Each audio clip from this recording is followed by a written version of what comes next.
অ্যানিমিয়াকে thalassaemia বলা হয়, ওটা আমরা বলেছি।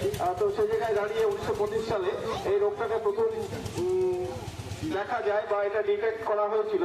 থ্যালাসেমিয়া অন্যান্য অসুখের চেয়ে সম্পূর্ণ আলাদা। এটা হচ্ছে জিন গঠিত রোগ।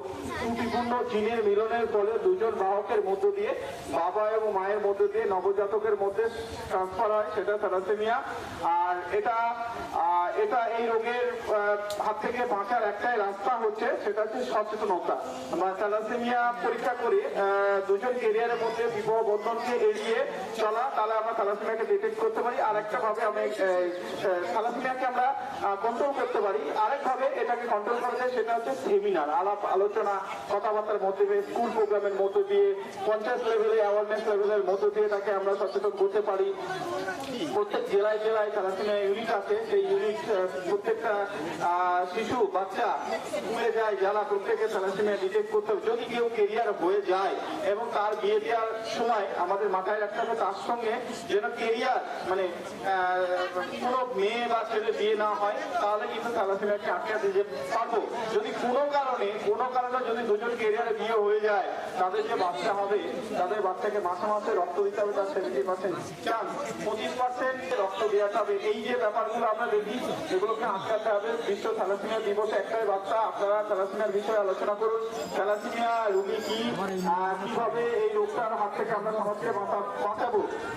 এই যে থ্যালাসেমিয়া প্রচুর বাচ্চা এখন ভর্তি হয়, রক্তের প্রচুর ক্রাইসিস হয়। ইউজ সংখ্যকটা রক্ত কিন্তু থ্যালাসেমিয়া বাচ্চারা নিয়ে নেয়। থ্যালাসেমিয়া রোগটা কিন্তু একবার হলে কিন্তু দ্বিতীয়বার ফিরে আসা যায় না। এটা হেপাটাইটিস বি এবং এইচআইভি-তেও মারাত্মক। তো এই রোগটাকে আমরা কন্ট্রোল করতে পারি শুধু কথাবার্তা, আলাপ আলোচনা এবং সেমিনারের মধ্য দিয়ে, থ্যালাসেমিয়া ডিটেক্ট করানোর মধ্য দিয়ে।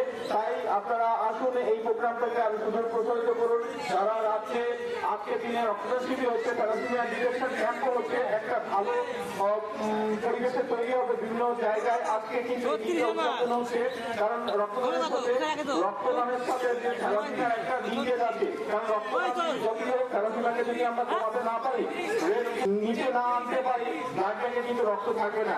প্রত্যেক দিন 4-5টা করে থ্যালাসেমিয়া আমাদের ওখান থেকে রক্ত দিচ্ছে।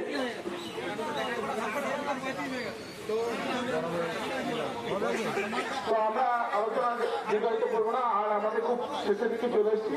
যারা যারা রক্ত দিতে ইচ্ছুক, আপনারা আসুন, রক্তদান শিবিরকে সাফল্যমণ্ডিত করুন। এই বলে আমি আমার ছোট আলোচনা শেষ করছি। সবাই ভালো থাকবেন। এটি রক্তদান করা 40 জন রক্ত হবে, এই আশা রাখছি।